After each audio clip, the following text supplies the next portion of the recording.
Water inspector, where I worked with Treasurer Jack Hagedorn back then. I actually took over his office, that little hallway that used to be the entrance of the Township Hall.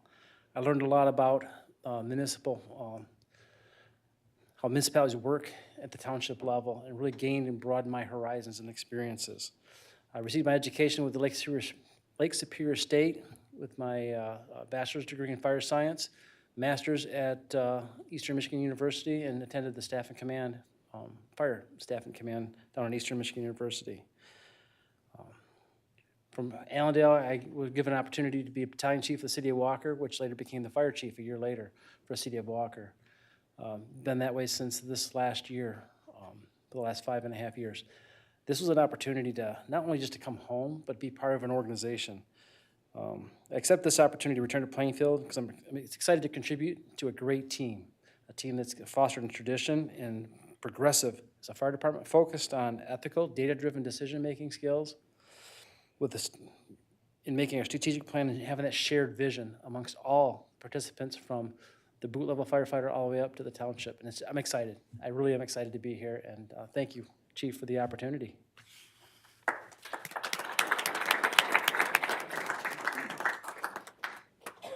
Is there anyone else who'd like to speak under public comments? Then it's my privilege to introduce you to two ladies tonight. Joanne Van Sluten is a community education program director for Northview Schools. And the other lady, a little bit taller, is our new senior coordinator, and her name is Chris Atchison. I live at 3927 Suburban Shores. And I'm at 4915 Breckenridge Drive. Okay, first of all, we would like to personally thank you for your continued support of the Plainfield Northview Senior Center and for our programs. The program is the strongest it's been in the last 40 years. We currently have 1,432 members. This is up from 1,168 since January. It continues to be an intricate part of our community with new members joining all the time. Because of your support in a variety of ways, I have witnessed how lives are being transformed in so many great ways. In addition, these people are participating in more of our community events as well. Why do people join the Senior Center? Well, our programs set us apart by focusing on learning and engagement. We offer a variety of price points to ensure everyone can participate in the various offerings. As we all know, physical health can change our abilities as we age. However, mental health is as important. I have personally witnessed physical abilities improving, new friendships formed, and people feeling a sense of belonging that they have never had in a long time. I see people laughing, sharing stories, and yes, at times crying. People looking for a place to get involved after a traumatic event. They know that they can come to the Senior Center and they will find the support they need there. To give you an idea of what we offer, we are giving each of you a copy of our most recent newsletter. You will notice the advertisers and the underwriters that support our programming as well. Just to give you a rough idea, overall, we offer 23 to 25 motor coach trips a year, 35 to 38 outings with our minibus, 15 to 20 presentations at the center, including speakers, cooking demonstrations, and more. We do Broadway Grand Rapids, travelogue presentations at Calvin University. We do Apprentice for Life lecture series at Northview High School. And we do the Heritage Restaurant at GRCC. We have monthly events that include luncheons and bingo, create and take program, book clubs. Like we have a men's book club that meet once a month right here at New Beginnings Restaurant on Northland Drive.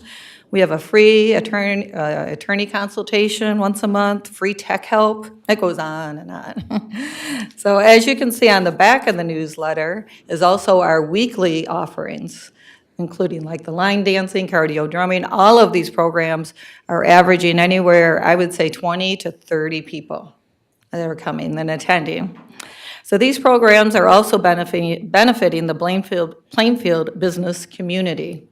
I have heard countless conversations of members who are there coming to our center for a program but they're stopping nearby to have breakfast or afterwards to have lunch. They're doing the shopping. They were just talking about some new places on Plainfield. So these members coming to here are also helping the Plainfield community. For some of our Create and Take programs, which is a once-a-month craft program, we bring in artists from Plainfield Township, including, so usually we have Holly from Spruce, we have Pam from Joyous Sprinkles, we have the Mason Jar, the Art Stand. So again, thank you for your continued support. I am truly so honored to be part of such a successful program and helping our senior community in a variety of ways. These people may be aging, but they are truly living life to their fullest by keeping their minds and bodies active, all because of the Plainfield Northview Senior Center. Thank you.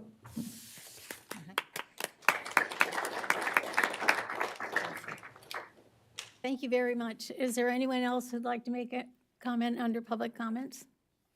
Then we'll move on to the consent agenda. The board members want to take a last look and make sure that you cross off I. And then a motion would be in order. I move to approve the modified agenda, including the consent agenda and accounts payable. Is there support? Support. Support by Ms. Beatty. All those in favor signify, roll call vote, sorry. Okay, Mr. Pfaff. Yes. Ms. Wood? Yes. Ms. Beatty? Yes. Mrs. Merrill? Yes, Mr. Hagedorn? Yes. Mrs. Lowenthal, yes. motion carries. Moving on to the public hearing. Public hearing tonight is to approve the Brownfield Development Plan for 4965 and 4959 Plainfield Avenue. We'll open the public hearing for, Let's turn it over to our staff to Okay. explain the request here, and then we'll open up the public hearing. okay. Hi, everyone. So Coit Flats is a multifamily development being proposed on the corner of Plainfield and Coit Avenue. 72-unit, 3-building project with access from the Plainfield Service Drive. What's before you tonight is a request for a brownfield redevelopment plan, a 20-year plan with 5 additional years for revolving fund capture. And as a quick reminder, a brownfield plan captures the tax increment, which is the difference between the taxes now and what they will be after the development. And you take that and you reimburse the developer for qualified expenses. So that's the proposal in front of you today. The project meets many of the criteria that the Brownfield Redevelopment Authority has determined to be worth incentivizing, including much-needed housing units along the Plainfield corridor in support of our Reimagine Plainfield plan. The authority did recommend approval at their October 3rd meeting unanimously. This project is in site plan review administratively. We've been working on it for a few months now. We're putting the final touches on landscaping plans with the applicant. So we should have final details on that for you relatively quickly here. We do ask that if you are not in favor of the brownfield plan tonight, that you postpone to give our attorney time to draft that recommendation. That's all I have. Do you have anything to add, Pete? Thank you very much. Now we'll open it. Now we'll go ahead and open the public hearing. Is there anyone in the audience who'd like to speak on the subject of the Brownfield redevelopment plan? Again, your name and address, please. Jared Belka with Warner Norcross, 111 Lion. I'm sorry, not 111 Lion. That's ingrained in my head. 150 Ottawa, Grand Rapids. Thank you for the opportunity. I'll be brief, but I'm here with members of the development team, and we appreciate your consideration of this request tonight. As Elizabeth mentioned, it's about a $16 million project, 72 units, 3 buildings. We are seeking support through the housing TIF. That is, again, through tax increment financing. 20% of the units, so 15, would be held at 120% or less area median income for a period of 20 years. So your support helps deliver housing to the township as well as attainable housing for a long period of time. The development team hosted a meeting with the neighbors to hear their concerns about the project. development team has incorporated to address those through landscaping, fencing. There was some questions about lighting and I think balconies, but those are not included off the back of the development. So I think it was helpful to hear their concerns. The development team did hear those and are addressing those through the site plan with additional landscaping and fencing. We're here, happy to answer any questions about the project. Again, we appreciate your consideration of the support for this project. Thank you. Is there anyone else who'd like to speak on this subject?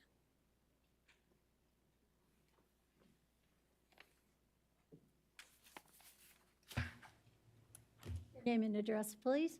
Chris Cutzley, 2894 Fingers Drive. Good evening, and I'm going to make this brief. I didn't realize we would only have 4 minutes. This is the very first time that any of our neighbors have had the chance to speak on this project to anybody who had any decision-making authority. But I understand your job tonight is to consider that brownfield redevelopment TIF. The TIF is a powerful tool to incentivize development, and let me be perfectly clear. I would fully support offering incentives for a thoughtfully designed and carefully planned residential development on this site, but this development is not worthy of an incentive.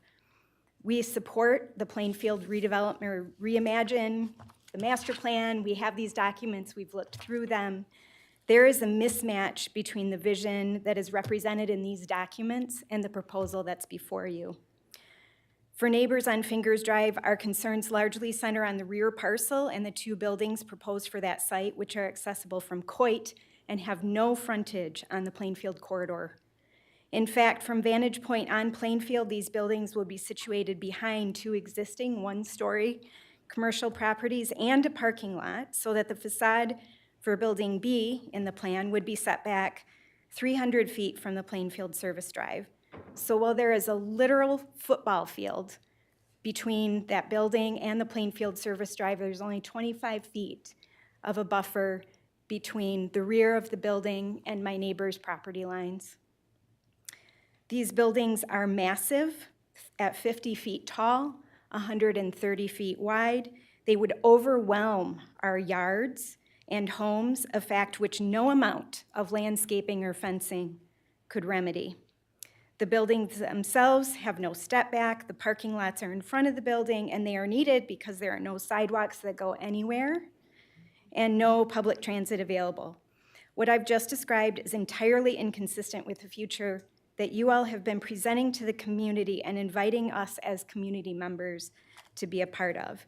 The only thing that is recognizable, the only box that this appears to check, is that it increases housing, which, again, I fully support. But let's be real, the developer's objectives is to make money, so what we have before us are buildings that you would expect to see in a large suburban apartment complex, and they've been shoehorned to fit in this tiny infill lot. It seems,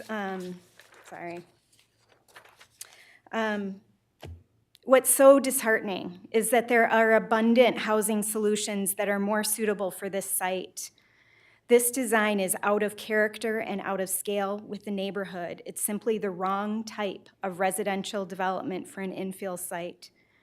There are many examples included in these documents for missing middle housing, duplexes, row houses, townhomes that are all highlighted and lifted up in these documents. That is the type of creative, thoughtful design we should expect to see in new development, and that is what the township should be incentivizing. Which brings us back to tonight. A brownfield redevelopment TIF, again, is a powerful tool for incentivizing development, but it's up to you to decide how to use it. With that power comes responsibility to ensure that incentives are used judiciously to help our community move toward the vision you've outlined here, not away from it. I urge you to leverage this tool strategically with developers so that when and if an incentive is awarded, that in return we get inviting, vibrant new developments and thoughtful, innovative land use and building design. That is what is envisioned in the Reimagine plan and in the master plan. Thank you very much. We appreciate your comments. Is there anyone else who'd like to make comments as part of the public hearing? Go ahead.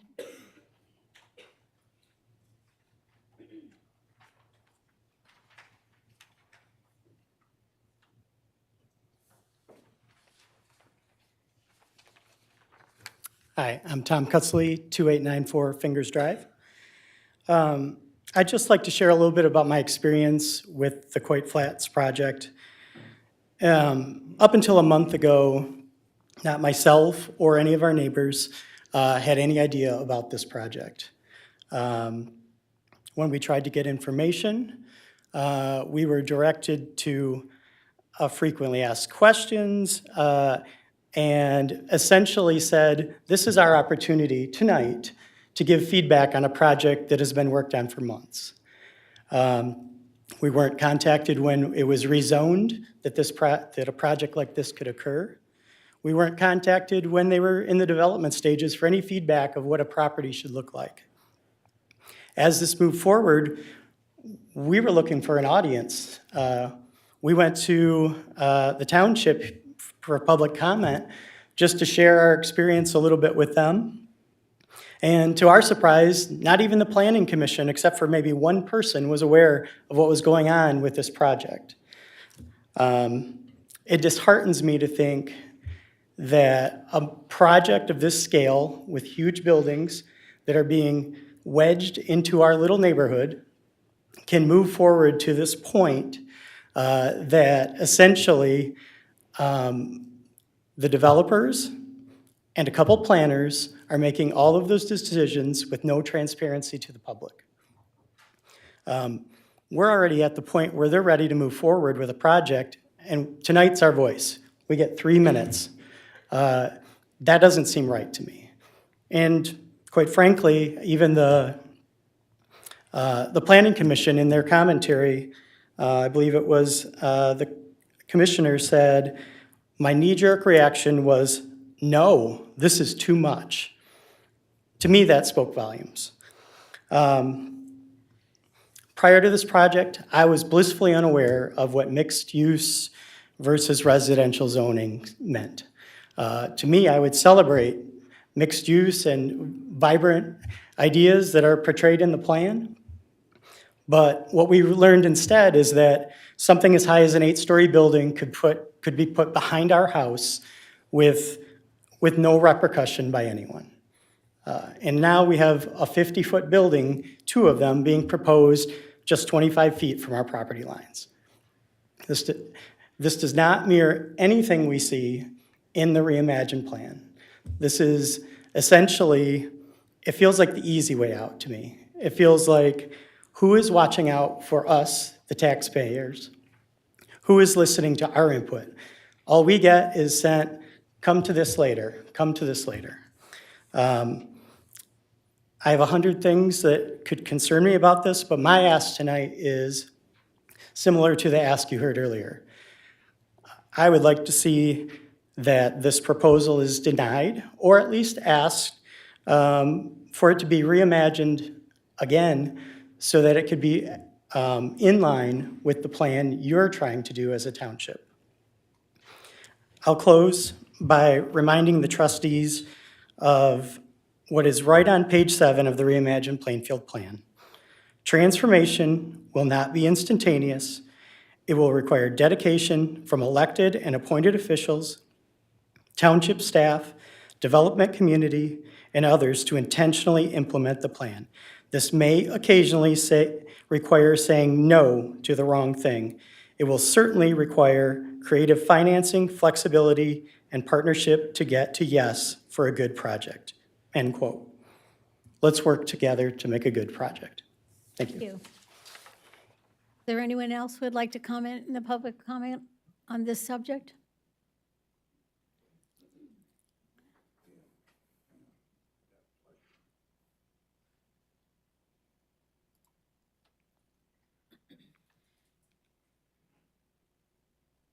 Hi, Andrew Hendrick, 2928 Fingers. I have a question. Elizabeth said part of Sir, we're going to ask you to make your comments, and Yeah. then we'll hear from our professionals in a few minutes. Let's hear what's on your mind. Okay, what's on my mind is Reimagine Plainfield. It was mentioned that want more vibrant housing and more housing. Where's it going to be amongst all this commercial buildings that this is being set down amongst? It's just housing, apartments, and the rest of it's commercial, from the corner all the way down to Prevost or whatever, what is it, Family Fare, you know, that whole corridor is all commercial, except for this group. So where's all this other housing gonna be? That's my question. And when I read about the brownfield, it says it's for abandoned properties and which this never was. It's for dilapidated, which it never was, or industrial cleanup, which it never was. So how does it qualify? Just because it's housing? That's all I wanted to know. Thank you very much. Is there anyone else who'd like to make a comment? Oh, go ahead and close it. Oh.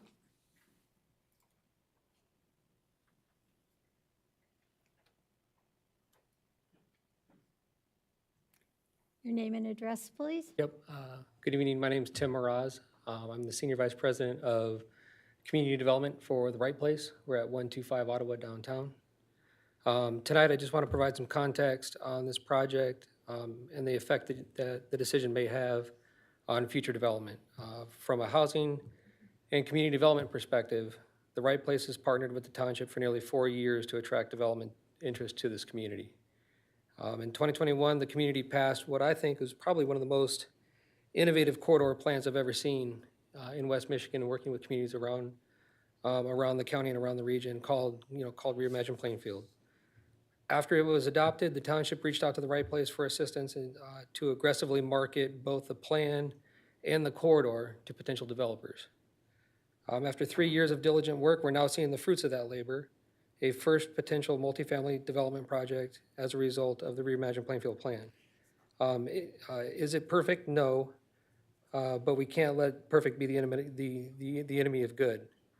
Not only is a first-of-a-kind development project for the corridor, it also has the potential to prove that development actually works in Plainfield, that it can be done. That's probably the biggest challenge that we've had up until now, is showing developers that there is a project and it can be successful in your community. I bring this up both because history and my experience has taught me that project reviews and approvals like this tonight send a definite message to the development community. Developers must be able to trust the rules in which communities put forward for their development projects. Other developers that we are currently attracting to the corridor will look back at the decision you make tonight as to whether the Plainfield community and the Reimagine Plainfield plan really is ready or not for development. This project has the potential to move the community and this plan forward, or potentially undo 4 years of development attraction work that we've been working so hard to bring developers to this community. So I ask tonight for your support of this project and help us move this community and the Reimagine Plainfield plan forward. Thank you. Thank you very much.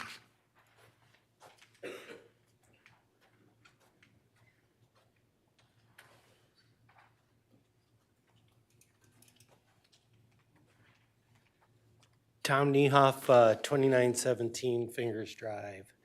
The law states when you change a zoning, you need to notify the adjacent properties within 300 feet.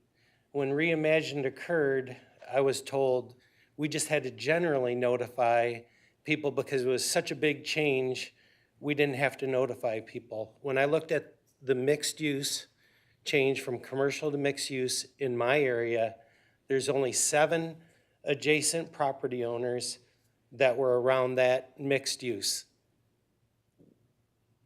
I was told we just had to generally notify you. It doesn't state in the law, oh, hey, when we do Reimagine, we don't have to specifically tell each person affected by it. We just have to, there's no law that says we have to generally notify you. So I'm stating, when this was proposed, we never got the notice, any one of us, that it was changing from commercial to mixed use. Shame on us, you guys did it. You did it via Facebook, however you did it. But we didn't get that notice. Now that we do know, you're hearing from us. And if we would have known before, it says if 2/3 of your neighbors come and challenge a zoning change, it'll affect that change, right? 2/3 is all it takes. The last meeting we were here, we had 8 out of 12 people here to say, hey, this doesn't look right. All we're saying is, it kind of got slipped in. Your whole board the other night said, yeah, we didn't know it. And like she stated, the one lady said, I looked at it and said, oh my gosh. So we do want development. I love those dudes. I could tell right away they're good developers. We're asking for some things to transition, to do it the way you said. If you guys say reimagined looks like this, and we all say, oh, let's do this together, and then when it comes to actually doing it, you do it totally different, that's false advertising. That's not telling us. We could have said 3 years ago, we agree, let's do mixed use. We would have all probably said, we love the idea of development. But you didn't even, this project doesn't fit reimagined the way that you say it does. So we're saying, rethink it, reimagine it. Give us a little chance to do a transition, do a 2-story, do something different, do something that fits the neighborhood and transitions into it. We're not against it. We know we need public housing here. There's tons of property all around that, you know, people own that they could do something cool like this, 2, 3, 4-story, 8-story plans. But right here in our backyard with no, we just got blindsided, and it does not fit what you guys said it should be. Thank you very much.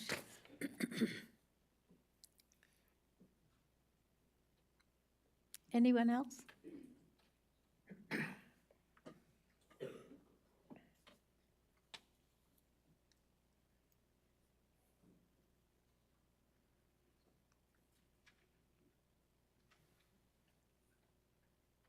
Hi, Gail Hall, 2940 Fingers Drive.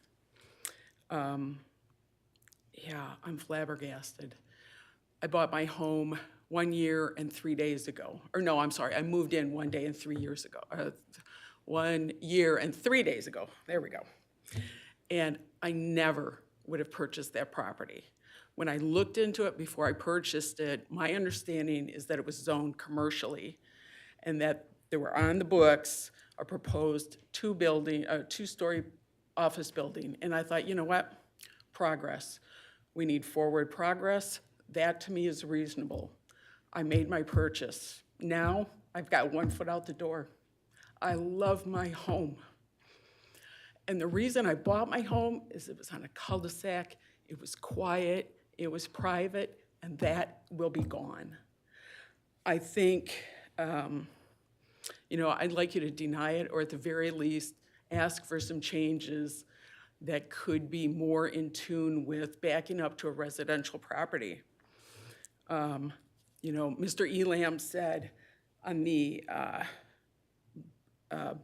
commission, the Planning Commission on the 22nd, that the group representing this project said they would notify the homeowners, and that never happened.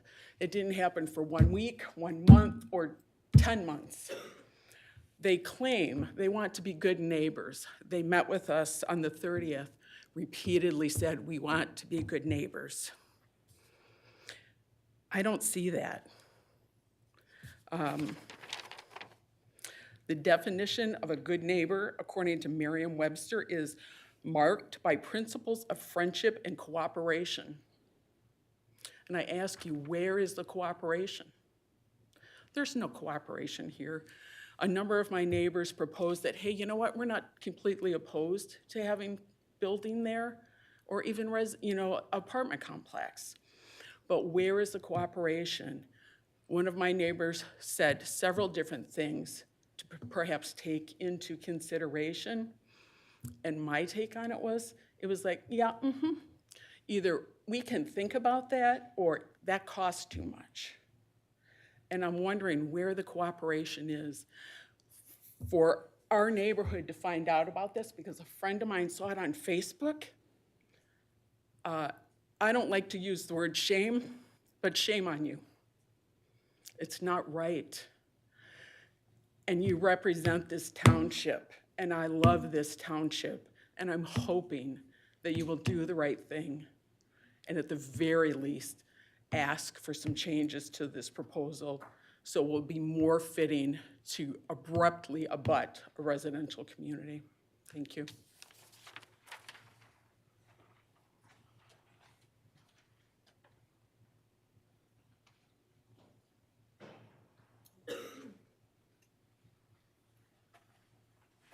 Hi, my name's Laura Ermler. I'm at 2908 Fingers Drive.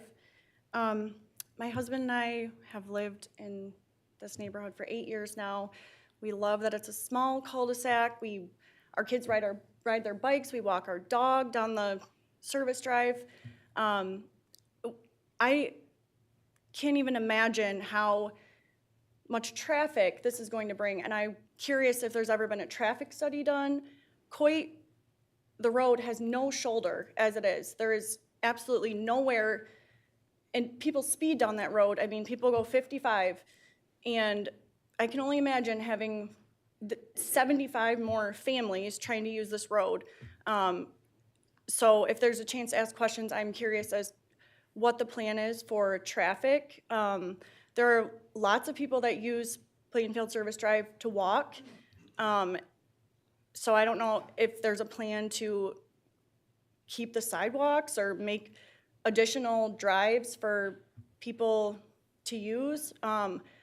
It's sad to me that potentially we're going to be losing this small, little, quaint neighborhood to have some huge building in our backyard.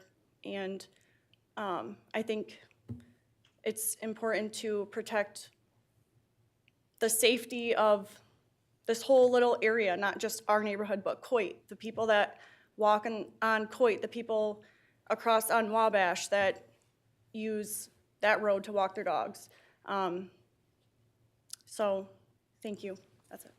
Excuse me, may I have your name again, please? Laura Ermler, 2908 Fingers. Can you spell your last name for me? Rmler. Thank you.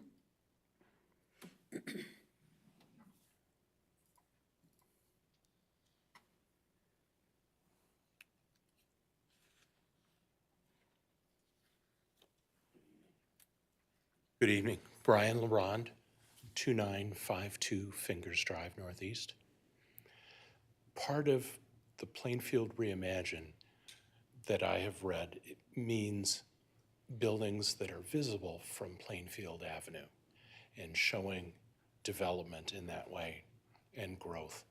Most of this project is not visible from Plainfield Avenue. It is visible from my yard. And 25 feet to a 50-foot building is essentially from me to that American flag. And I would ask you to imagine having that put in your backyard. I don't believe that this was well designed. The builder themselves, who seem to be nice folks, I have nothing against development, said this was the worst chunk of property they ever tried to design. There's lots of other places that a piece of residential property can be placed, I think, within Plainfield Township. And I just think this was poorly designed, and it's going to harm all of my neighbors' property values to have these big buildings right there. Thank you very much.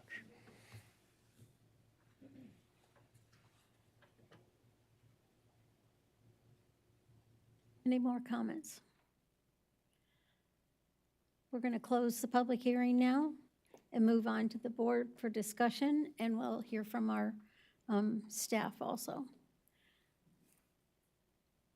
Elizabeth, would you like to try to answer some questions?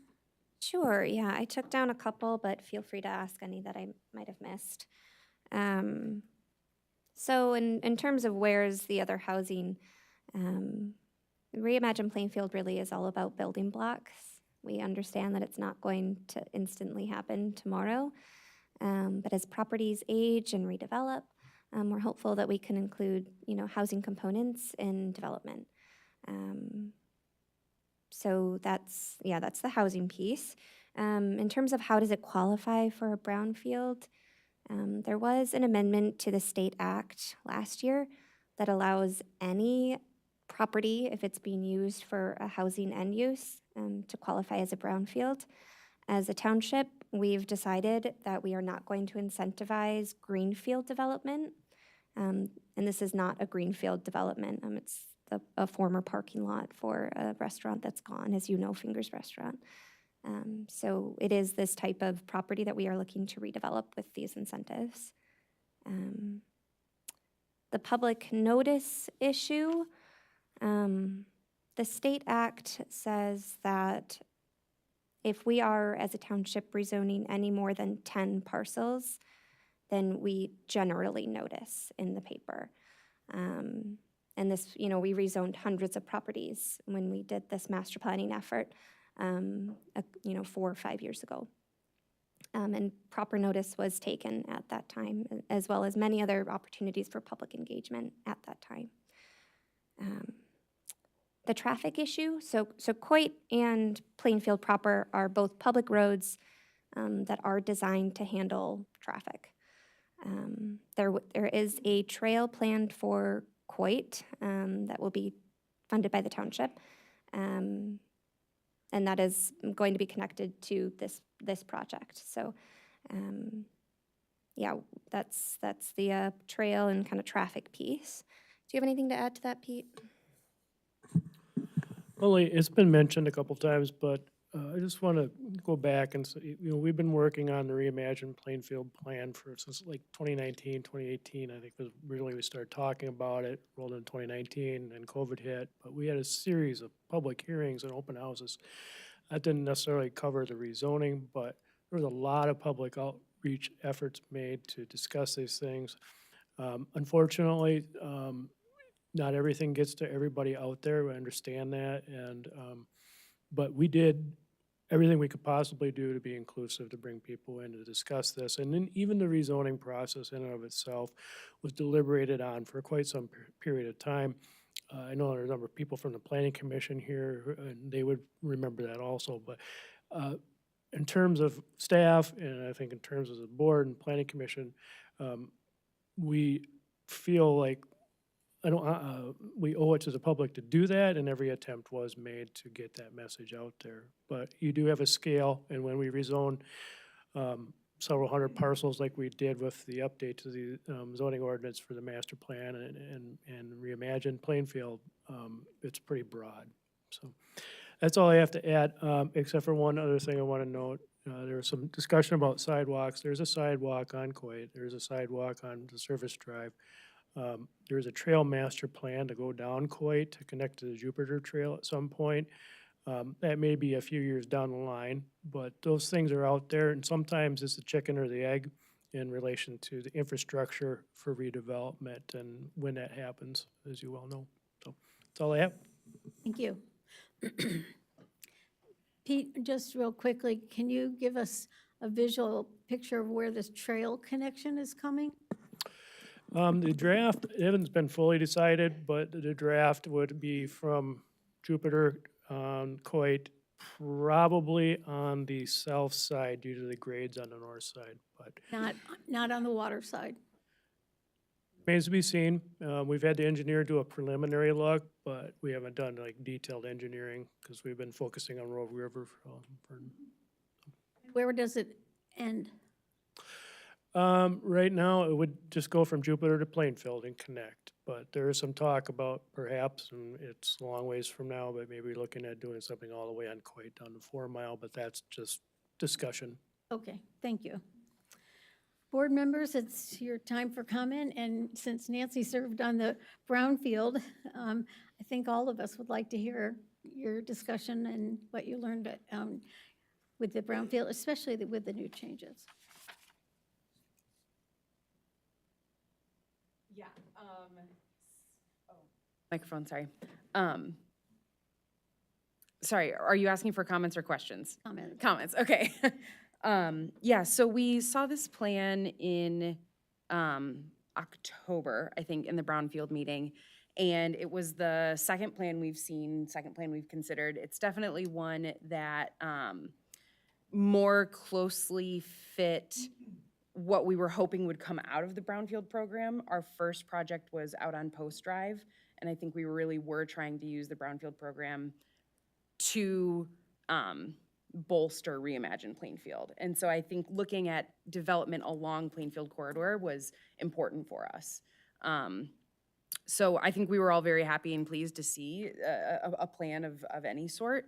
I do know that housing is a huge, huge issue here, and we also have a lot of topographical and geographical challenges in our specific township with the water, with the river, with the floodplains. And so our options for development are smaller than maybe other areas. So I think, like Elizabeth said, a lot of our focus is on this infill, this where can we find places that are sort of empty or empty-ish that we can put some stuff in. So generally, I would say the Brownfield Committee was supportive of the plan. We obviously recommended it for approval. I support it. I think, you know, nothing is ever going to be 100% perfect, but I do think that this is progress and it's important progress. So, yeah. Thank you. That's kind of the comment. And I appreciate that from with your hat for brownfields. So for just a second, Jack, were there discussions and concerns at the Planning Commission? This didn't go in front of the planning commission. Oh, I thought they said that they had. It came in front of the Planning Commission, but typically, because of this brownfield development, it was not supposed to, and therefore, we did not receive any prior information on it. Okay. Thank you. Now, board member comments or questions. Frank, you want to start? So the traffic study was brought up. I don't know if there was a traffic study done. So I have No, this, a project of this scale wouldn't warrant a traffic study, especially given that Coit and Plainfield are both designed to handle significant traffic. Do you have anything to add to that? That said, we did touch base with the road commission just to get their general impressions. They didn't give us any feedback that they thought it would have a significant impact on the surrounding area in terms of traffic. It's the hard truth, but a lot of these roads are designed for much more traffic than they take. Nobody likes it, but that's the reality of things. Peter and Elizabeth, will you both speak closer to the microphone, please? Thank you. I will. Thank you. Thank you. Frank, That's all I have right now. Jack, some questions, comments? Yes, I thought you were going to go this way, but Oh, that's fine. You just never know. I think we do have competing interests, and quite often our board has to deal with competing interests, and it's not easy to do that. On the other hand, there are the concerns, your local concerns that you have, and many of them are legitimate. On the other hand, there's the larger interest, which is one of the housing, which has been mentioned, and also the development of Plainfield, which, as you well know, Plainfield has had a great need for development. There are a lot of things that need to be done on Plainfield. Typically, the way I try to approach competing interests is to shoot for some sort of a consensus or some sort of a compromise. And so, Peter, I'd like to ask you, and I don't know if you'll have the answer for this. I know that as a developer, I would need to build a certain amount of units in order to become profitable. And if number of units falls below the threshold of what I deem to be profitable, I just won't do the project. And I don't know, in talking with the developer, whether you have gotten a sense at all of what that is. It's certainly up to him to divulge that, and you know, most of the time they don't. But do you have any sense for that? Not in this particular project, I do not. I do know that anything over, like anything less than an acre, they're really not gonna do. So that's why you don't see these single unit or these single buildings going in like you used to see in the 60s and 70s. They're just not profitable from what I understand. I'm gonna guess this one's probably on the margin a bit, just from what I've heard over the years, but I don't know exactly. So the objection of having two-story versus three-story might very well be the difference between building and not building it. That is correct. Okay, all right, that's good to know. That's all I have for now. Beatty? Yeah, thank you. I did have you answer some of the questions, and I'm hearing some different numbers going around. I heard the building was actually 44 feet. How tall is the building? And then I heard some other numbers out here. I reviewed it, but I don't have the details in front of me. Yeah, I would have to double check the plans to give you the best information. Yeah, it is 3 stories. The bottom floor, the main floor is 11 feet floor to ceiling. I think they're 9 feet, the second 2 stories. And then obviously your roof structure. But yeah, I would have to double check the plans. Do you have an answer, development team?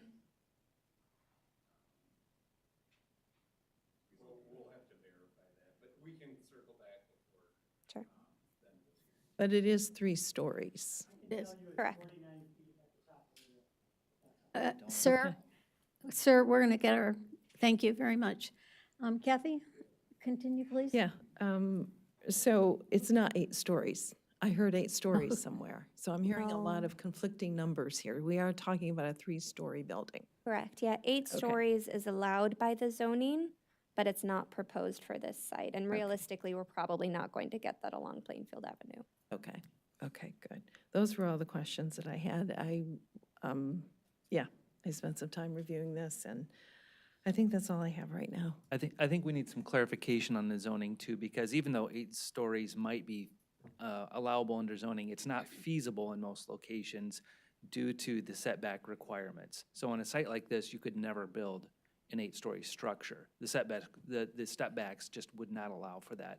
It would have to be entirely up at Plainfield Avenue, and there just isn't this space there to do that. So I think we need to talk about, we heard some gross exaggerations tonight. It is not a 50-foot story structure. It's a 3-story structure. It is not an 8-story structure. We need to keep in mind that what we're talking about tonight is not the design of the building. We're talking about an incentive package, that alone. It is not under your purview to change the design of the building. That's allowable under right. If you try to do that, you're opening up the township for a lawsuit. So I strongly encourage you to not do that or even think about doing that. It really needs to be about the merits of a TIF brownfield package here. So I also want to remind you, you heard from 9 residents tonight. You represent 34,000 residents. Keep that in mind as well. Thank you. I wanted the clarity because I want to understand the concerns that the people have out there. So that's my reason. Absolutely. I'm not going to ask anyone to redesign. I just want to have clarity on the numbers we are talking about. Thank you. Thank you, Kathy. Nancy? I'm not sure Kathy was done. Were you done? I'm finished. Yeah, I'm good. Thank you. Sorry. I don't think I have any additional questions or comments. I do just want to say to the public that we are listening. We do hear you. I know sometimes it doesn't feel like we are, that a lot of things happen kind of somewhere else, it feels like. But please know that we are all here. We are listening, and we're doing our best. Thank you. Thank you. Kathy? I think I've had all my questions answered at this point. Thank you.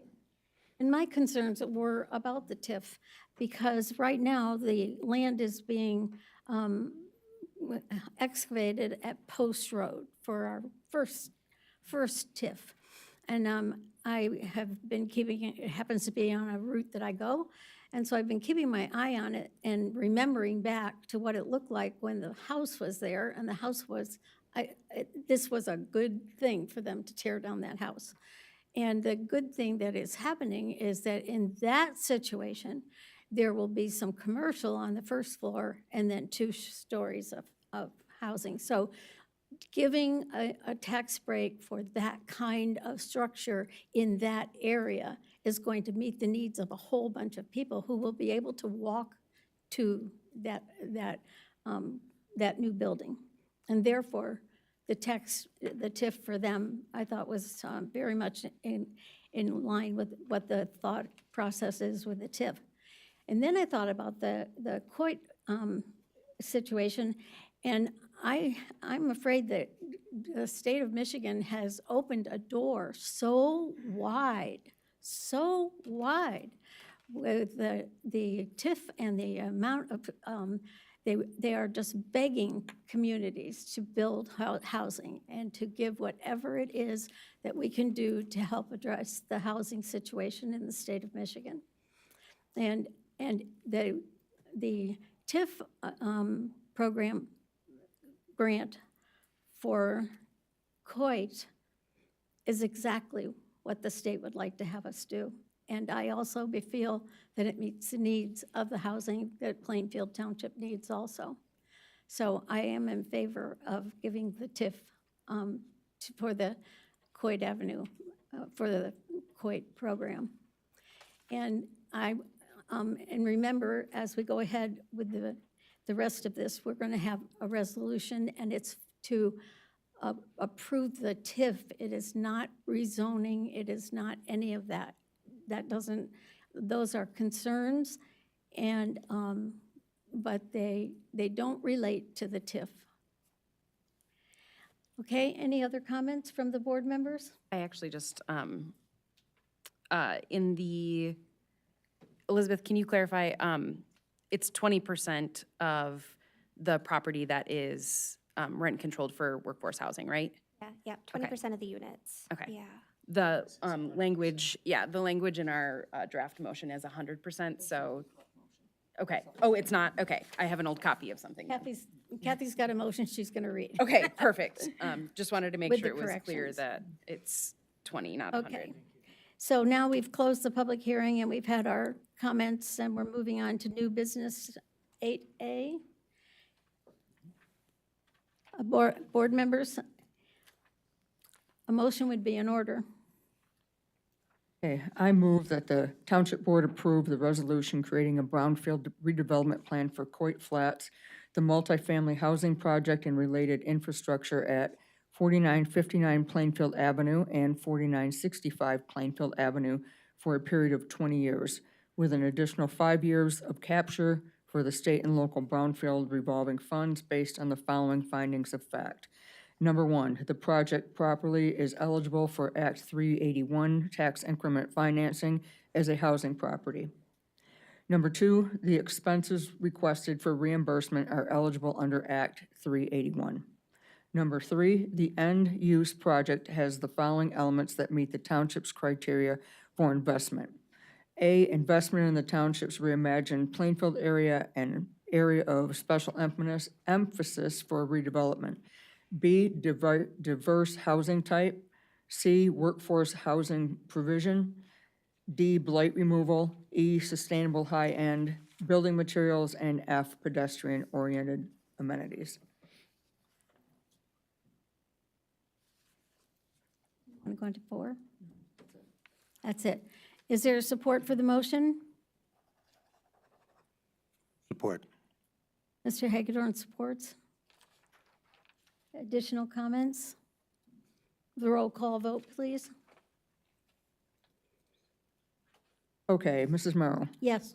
Ms. Wood? Yes. Mr. Hagedorn? Yes. Mr. Pfaff? Yes. Ms. Beatty? Yes. Mrs. Lowenthal, yes. Thank you very much. We appreciate your comments, and I hope that with some thought and understanding and more understanding what our role is, it had nothing to do with zoning or any of that. It's only the TIF is what the board was responsible for. Thank you for your comments. So, moving on with the agenda, to consider a rezone on Butternut Drive. Elizabeth, you want to give us a heads up on this? See, I'm talking into the microphone, so you. Me? Yeah. I'm sorry. No, I said I am. Oh, Okay, so just a little background on this. As you go up Northland Drive on the right-hand side between 7 Mile and Brewer Avenue, There's one single-family home that sits there, so that's sat there kind of for a long time as a driveway on Northland Drive. This is a request to zone it from R1B single-family to office. It's the last remaining property in that stretch to be rezoned. So it's consistent with the area, consistent with the master plan, those types of things. We did have a favorable recommendation from the Planning Commission at the last meeting. There were some comments about traffic using butternut mistakenly to try to get to West Michigan Dermatology, as well as Trinity Health. It's a challenge, I understand that. It's something MDOT's going to have to redo at some point, but it is what it is. I did contact the road commission. I talked to Tim Hogsma at length about it. I went out and took a look at it. There is a sign there that says it's a dead end. People just miss it or just need to turn around. We did also look at the possibility of opening it up through there, but then you're looking at a replat. You're looking at redesigning some parking lots and things like that. The opportunity to do that was probably missed, or not missed, but it's gone when we did the Trinity Health PUD. So, given that, staff is recommending approval. If you have any comments, please let me know. One thing that will happen with this when they come back for site plan approval, Mr. Mustin is here in the audience. He does plan on removing the driveway onto Northland Drive, which would probably be a requirement anyways. That's all I got. He does plan on I'm sorry, I didn't hear it. I'll restate it. So there's an existing driveway that goes onto Northland Drive. That will be removed part of site plan approval when they come back. Okay. If assuming you approve this. That was one of my questions. Thank you. Board members, discussion on the rezoning. Is there anyone in the audience who'd like to make a comment on this subject? Moving on to the board members. Jack, do you have comments? Yeah, we dealt with this in the Planning Commission, and the major concern was the ingress and egress with traffic. And I don't know that there'll be a great deal of traffic for this. Other than that, it was, as Peter said, it was recommended to the board, and I'm in favor of it. Lady? No questions, thank you. Kathy Lowenthal? All set? Frank? All set. Nancy? I was going to ask Jack, in the Planning Commission, was there any discussion of what the usage is? Because my understanding is it's a showroom, right? So yes, is it going to be any more traffic than kind of a normal residential place? No, it's a builder, and he basically has clients that will come in, and he wants to show them various things in the showroom. But there's not it's- like an but office it's where they by would be working appointment there? only, and it's not a walk-in thing. Yeah, that to me feels like it wouldn't be too much more traffic than the average home in a neighborhood, probably. Okay. And my concern was the egress there, and that's been addressed. If there isn't any more discussion, a motion would be in order. I move to approve the ordinance to amend to rezone 3959 Butternut Drive from R1B to residential to O office based on the Planning Commission's recommendation and the following 6 findings of fact. Number 1, the proposed rezoning is consistent with the Township's master plan and with existing land use patterns. Number 2, the proposed rezoning is adaptive to changing conditions in the area. Number 3, the proposed rezoning is compatible with the existing land use patterns in the area. Number 4, the site can be adequately served by public utilities. Number 5, the rezoning does not represent spot zoning. And number 6, the proposed rezoning is further supported for those reasons set forth by the members of the Planning Commission staff and applicant as reflected in the entire meeting record in this matter. Second. Support? Support. Ms. Beatty she jumped in there ahead of you. Got it. Okay. Any more discussion on the motion? Roll call vote, please. Okay, Mr. Hagedorn? Yes. Ms. Beatty? Yes. Ms. Wood? Yes. Mr. Pfaff? Yes. Mrs. Morrow? Yes. Mrs. Lowenthal, yes. And we're moving on to amend our zoning ordinance. Which one this time? Me again. Okay, real close to the microphone, okay? Okay, sorry. Thank you. Is this better? Yeah, much Okay. better. Thanks. Thank you. So these are kind of our yearly zoning ordinance amendments to clean up any issues that we find throughout the year. You're laughing, you've seen this before. So there are 23 sections today. I'm not going to go through all of them. You're welcome. But a few main ones, we're cleaning up accessory building language, adding some better design standards for these metal pole buildings that seem to be going up everywhere. We've adjusted some setbacks for fences and from stormwater easements. And we amended the landscaping chapter to allow us to require landscaping when a building changes uses. So that'll help us keep on top of some sites that look pretty rough. So if you have any specific questions on any of that, let me know. And the landscaping is going to be addressed as,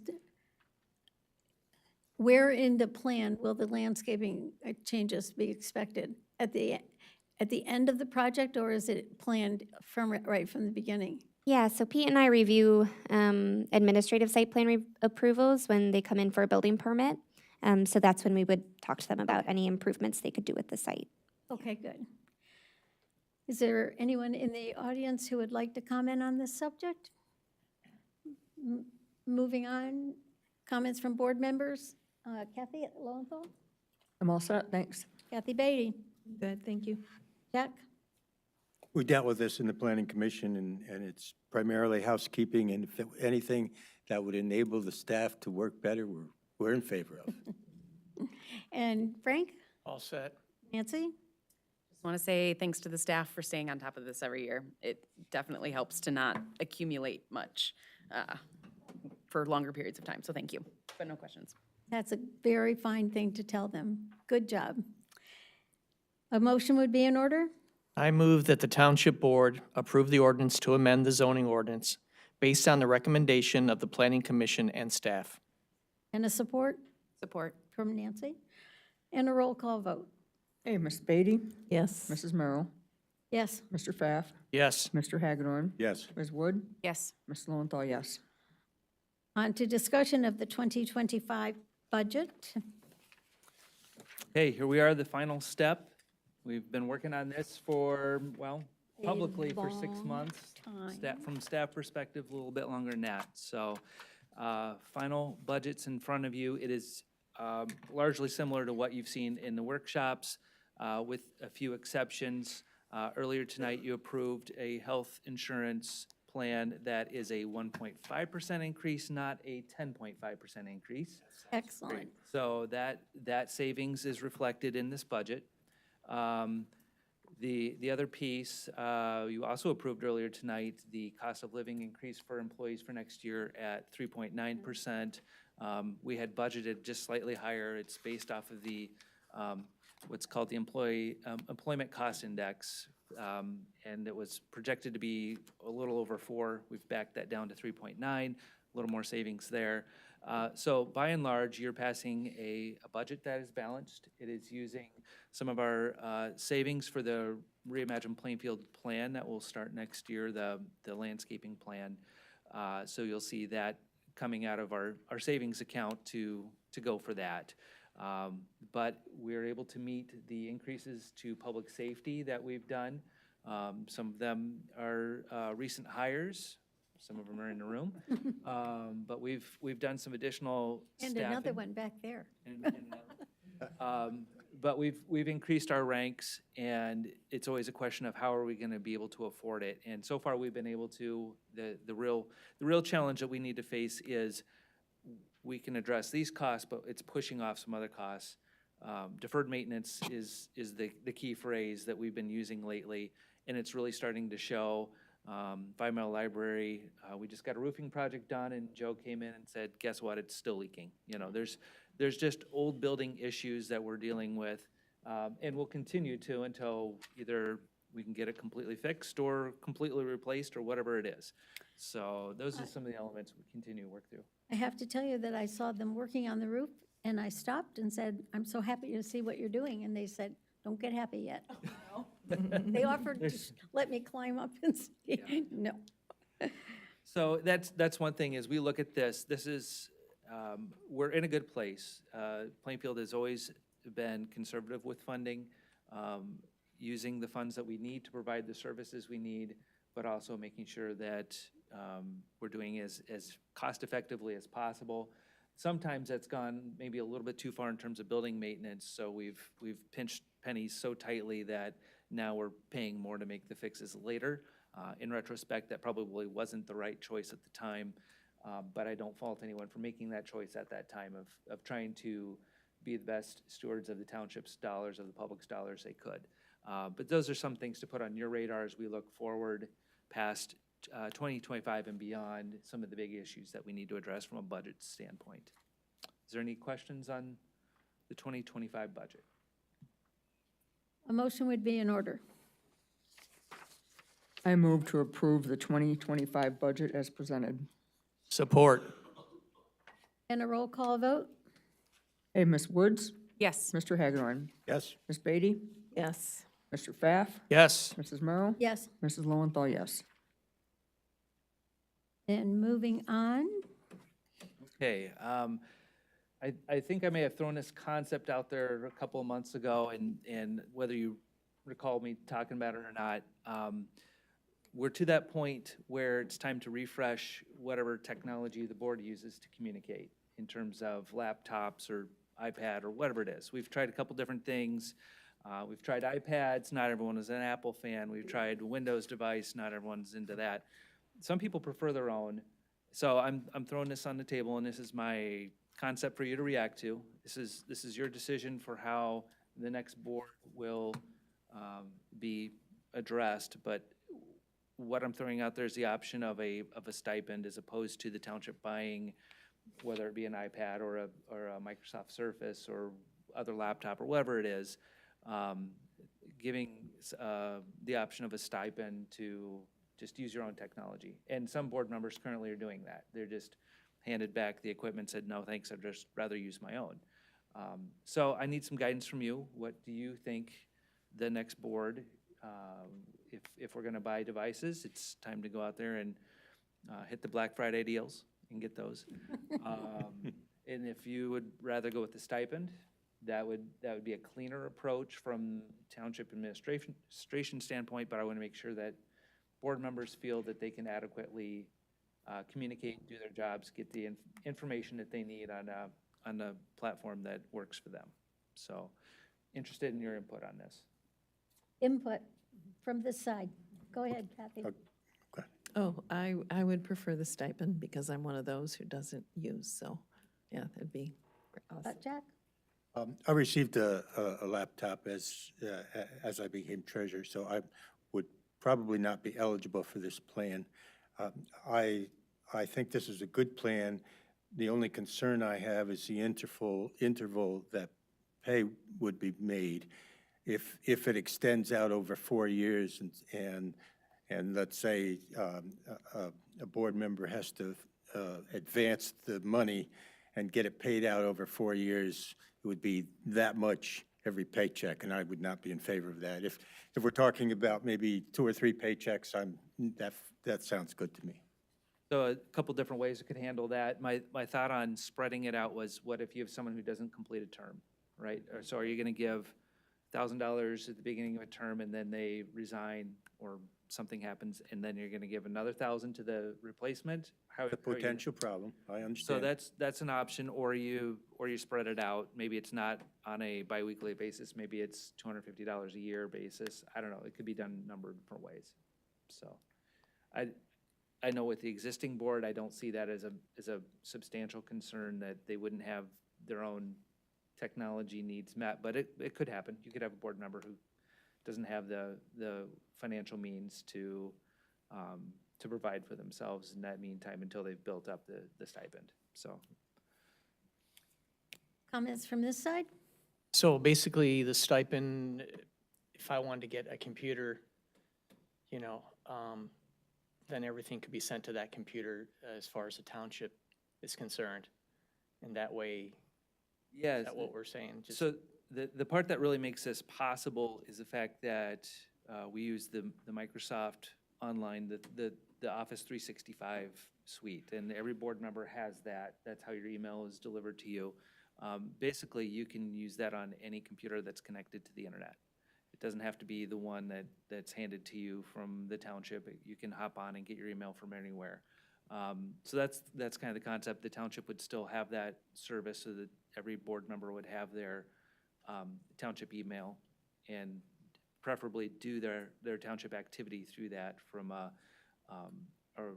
FOIA standpoint. If anyone ever asked for a copy of all your emails, it's a whole lot cleaner to have a separate from your own personal. That can get very messy.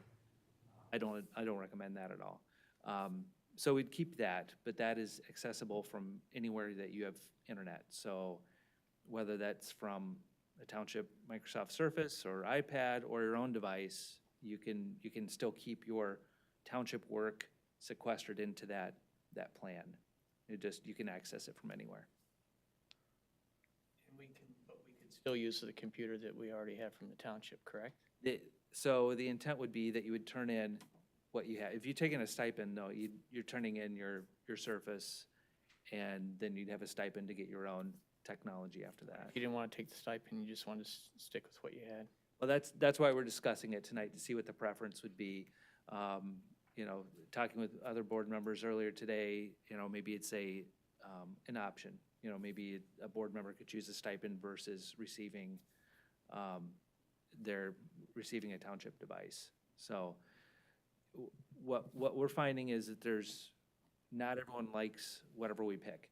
So if we pick 7 of one thing, inevitably someone's not going to prefer that device. So do we have the option of keeping the computer that we already have? I mean, I'm not having any trouble getting my emails. That could be an option too.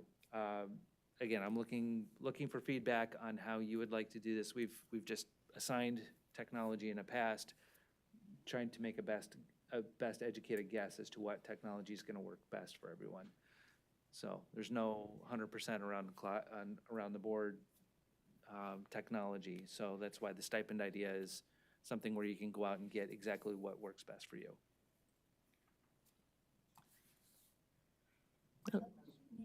Yeah, you mentioned FOIA, and that's kind of what my concern was.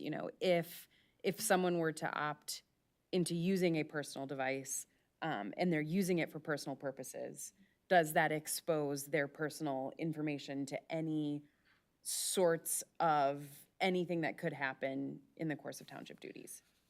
So there's always that possibility, right? And even using, I'm sure a lot of board members get email on their phone, right? Which is a personal device. Yep. The beauty of the Microsoft package that we have is you can keep your township work separated out that way. It has online storage of documents. So as long as you're using that, and you can legitimately claim, even if it's on a different device, all the information is stored here on this township-provided software package. That limits the extent of a FOIA search to that township-provided email or document saving space. Is there any concern security-wise with documents being downloaded to the desktop or to the actual device itself versus the cloud storage systems we have? So I wouldn't be concerned about security so much.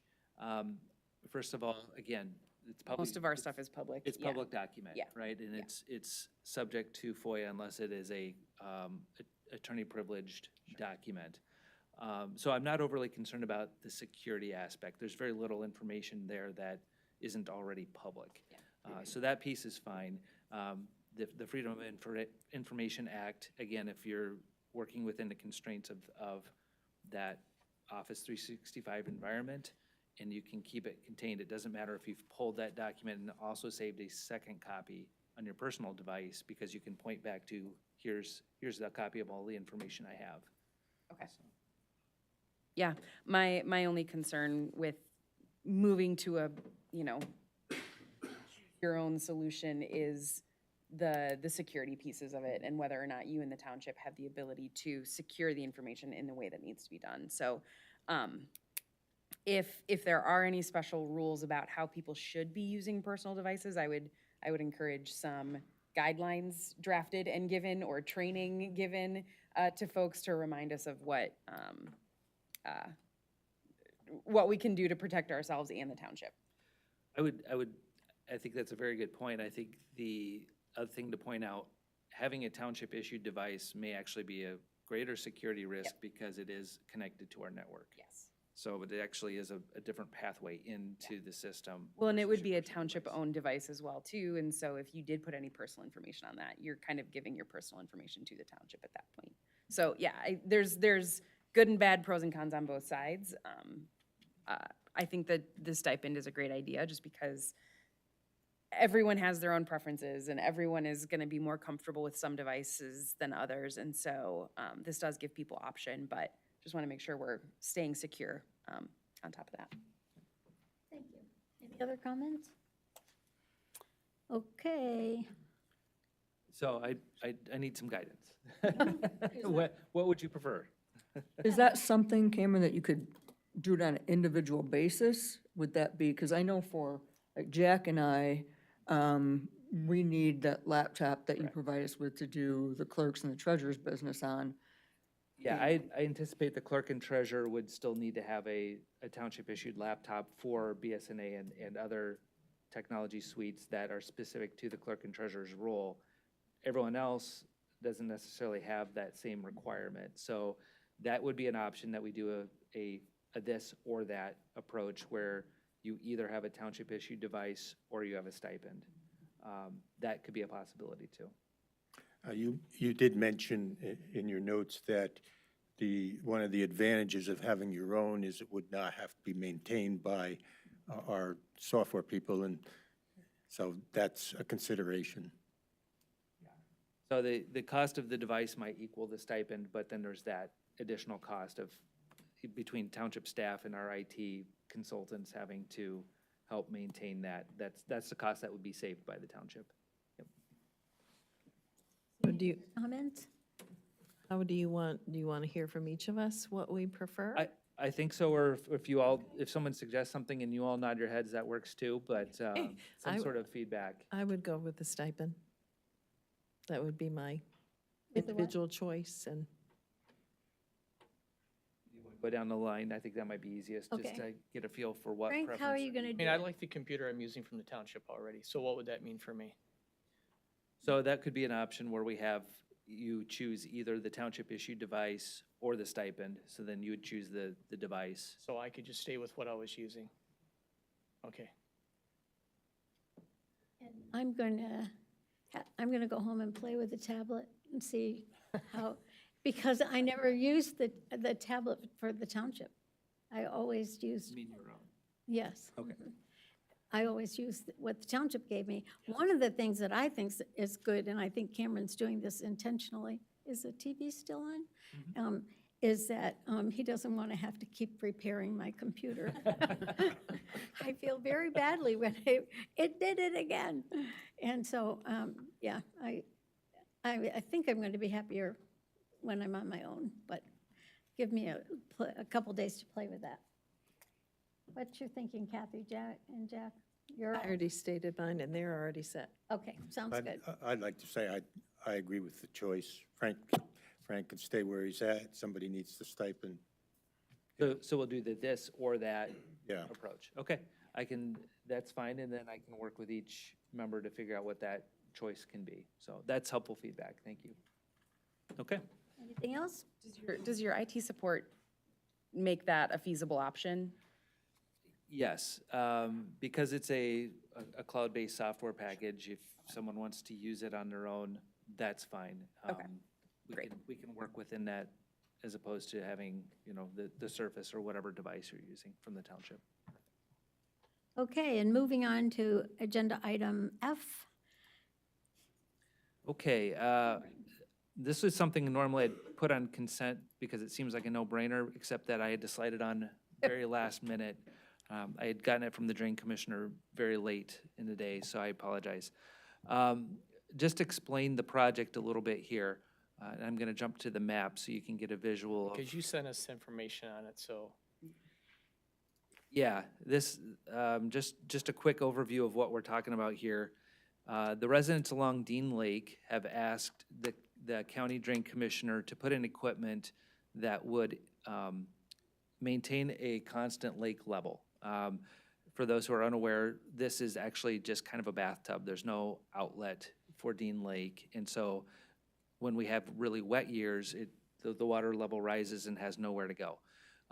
They would prefer that it have some sort of outlet, so the drain commissioner has worked with the residents. They've engaged Prine Newhoff to design a path, and so the intent would be to put the equipment right about here, which is township-owned property. And so it would be a pump out of the lake that would run through the road right-of-way into pipes along Plainfield that lead to the Ambrose County drain and out to the Grand River.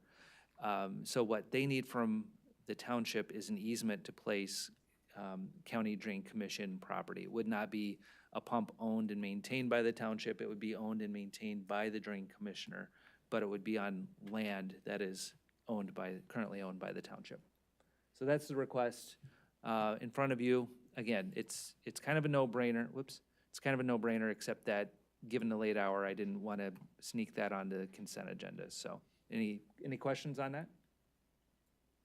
A motion would be in order. I move to approve the easement as requested by the Kent County Drain Commissioner for a lake-level pump station on Dean Lake. Support from someone? Support. Support from Kathy, and a roll call vote. Okay, Ms. Woods? Yes. Mr. Hagerl? Yes. Beatty? Yes. Mr. Pfaff? Yes. Mrs. Merrill? Yes. And Mr. Lowenthal? Mrs. Yeah, it's getting late. Yes. That Time to go. person. Superintendent's comments. Okay, a few things for you tonight. First, it is Veterans Day. We want to recognize that and thank our veterans for their service. You may have noticed, if you didn't notice driving in, hopefully you'll notice going out, green lights in the front of Township Hall.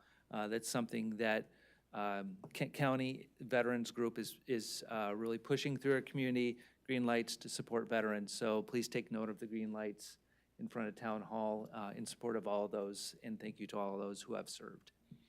I also want to thank our other American heroes, election workers.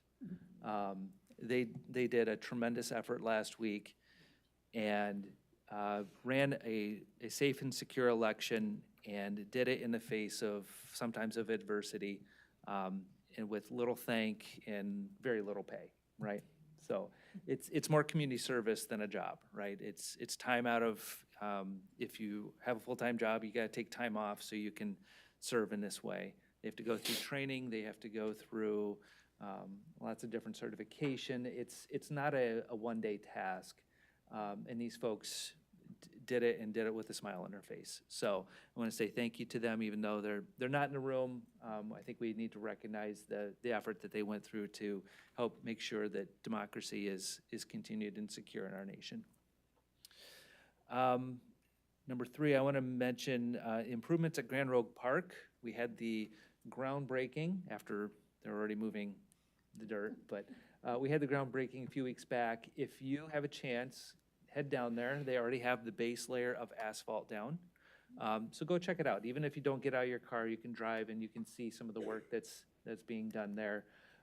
Way ahead of what we expected to get done this fall. The warmer, drier weather really helped the crews push that project forward. You'll see that obviously there's a lot of work yet to be done. So you'll see drives that extend to the Rogue River with work to be done there, and then one that goes back to the structures deeper into the park. There's work to be done on pavilion, kayak launch, lots of things back there. So work will continue into next year, but they got a lot done, and it's good to see that taking shape. So really appreciate our crew on that. And then the last item I had, and I think you're going to hear more of this, I want to say thank you to Kathleen and to Nancy for your service. I remember you walked in and I think you had an angry mob for your first infrastructure committee meeting, and you probably thought, what on earth did I sign up for? So it was right in the middle of the PFAS issue. And I remember telling you, get rid of that plastic water bottle. Or you're going to drink a glass of township water during this meeting. So we've been through a lot together. Thank you for your service and your support. And Nancy, thank you for all of your work, starting with lots of committees. You've been serving on, I've lost track of how many committees you've been on over the years. That's It feels a like lot. more. You've done a lot in service to the township, It's been a short while on the board, but I've appreciated your input and insight into how things are done here. 7 different people is 7 different perspectives, and I think that the community benefits from that. So thank you for your service as well. That's all I have. Board members' comments? Frank?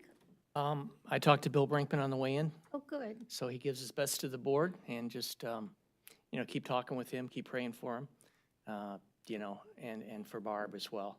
94 years old 94 years old, today. young today, yeah, so. Yeah. Thank you. Nancy? I'll just echo what Cameron said and, or maybe reverse it. I just want to say thank you to everyone on the board for the appointment in the spring. I've only been here for 8 months now, but I've learned a lot, not just about how the township works, but how the public interacts with the township. I appreciate each and every one of you for taking time to explain so much to me. I think especially staff, I've bothered, mostly Cameron, for hours on end, but others as well. And so appreciate the help, the support, and the learning opportunity. So I will not go far. I'll be around. But yeah, I wish you luck in the next 4 years with whatever comes up. Thank you. Jack? Yeah, it's very important for us to recognize the two of you, and I talked to Cameron about that, and I felt like we should do something special. I was considering a roast, you know what a roast is, but usually in a roast, you find something wrong with it and you make fun, and I couldn't find anything wrong, so I figured, no, that's probably it. So at any rate, I have a note from Tom Coleman that I'm going to read, and then I'm going to read a couple of notes that I prepared of myself in terms of my relationship with the two of you all. I'm sorry I am not there tonight. I'd like to convey my congratulations to those just elected or re-elected. I look forward to working with you all again to make Plainfield Charter Township the best it can be. I also like to send a thank you to Kathleen and Nancy for their service to the residents of Plainfield Charter Township. Kathleen has served since 2017. I will miss her experience and dedication she has brought to the board and to her position as clerk. I wish her nothing but the best in her future endeavors. Nancy has embraced serving on various committees and ultimately being appointed to the board. She has been very engaged and brought a fresh light and ideas to many issues. I hope Nancy continues to serve our community and continues her positive, can-do attitude. See you all at the December meeting. Tom Coleman. And now mine. Nancy, I'm sorry to see you go, and I really mean that. I believe you have contributed a lot in your board position at Plainfield Township. Your attention to detail and insightful questions are very much appreciated. I've served with you on the Community Center Committee and on the Planning Commission, and I've grown to appreciate your attitude of service to Plainfield Township. I hope and pray that you will be able to serve Plainfield Township residents in many other ways going forward. And Kathleen. Yeah, I got a long one here. No. Kathleen, I remember when you were first appointed to the position of clerk. I remember noting your family's service to the community, both your father and brother.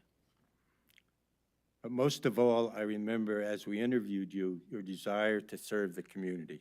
I remember that well. We had a number of people that gave their reasons for wanting to serve, and they all, didn't all, but they seemed a little self-serving, but not you. It was like very clear. You wanted to serve the community. You desired to serve the community, pledging to learn all you could about the clerk's position as soon as possible, and I know there's immediate pressure on that. I praise you for the consistent things you do to serve the board day in and day out, for giving us an updated agenda, and this may seem small, but giving us water.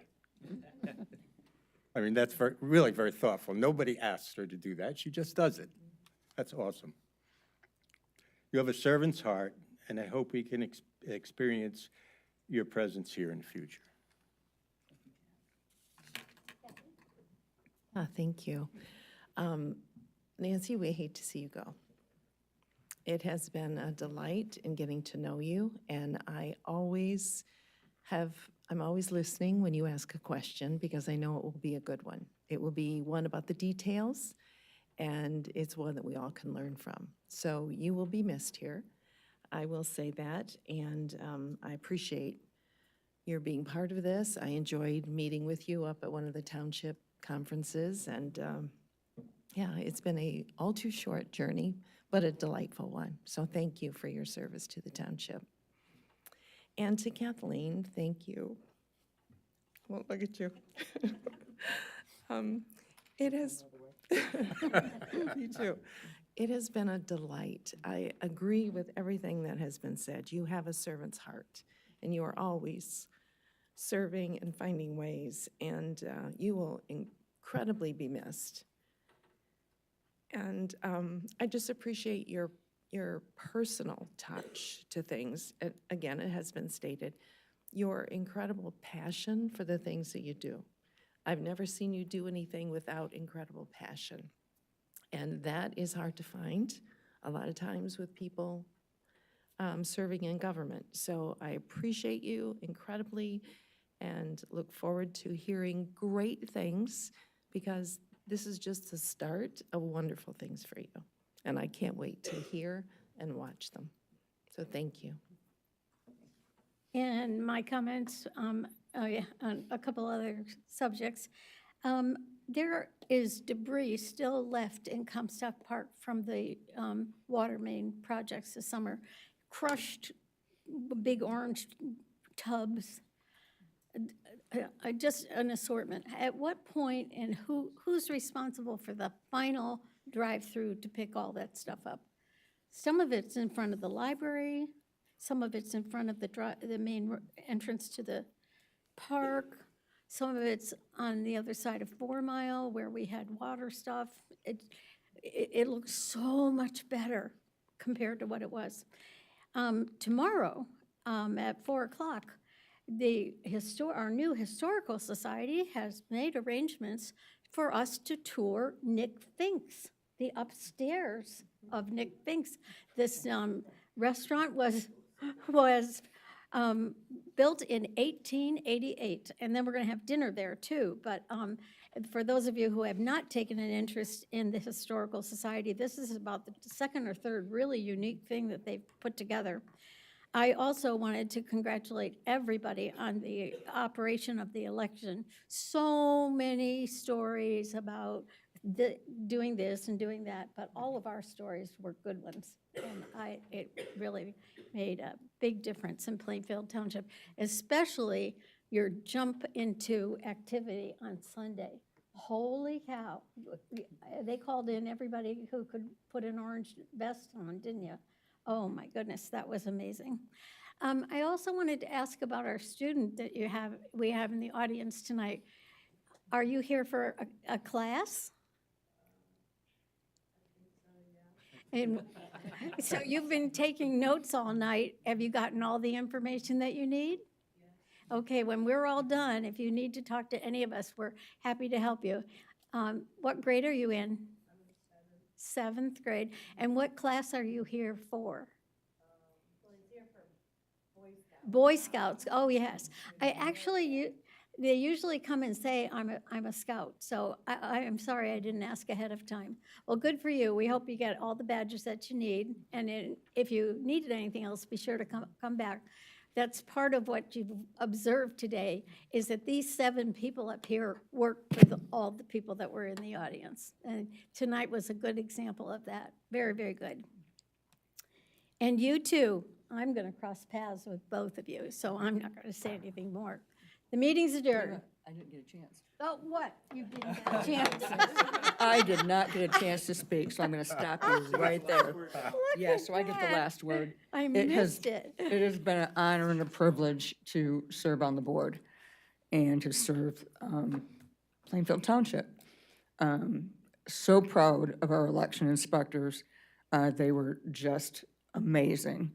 Sometimes they got maybe 10 minutes to throw some food down, and they were constantly at it from 8 a.m. to 4 p.m. Tina, Jim, Tom, Robin, amazing. Do a phenomenal job. So been very honored to be a part of that team, and all the professionals at Plainfield Township, the staff. We've got it really good here, so thank you guys for everything. And with that, Now the meeting's adjourned.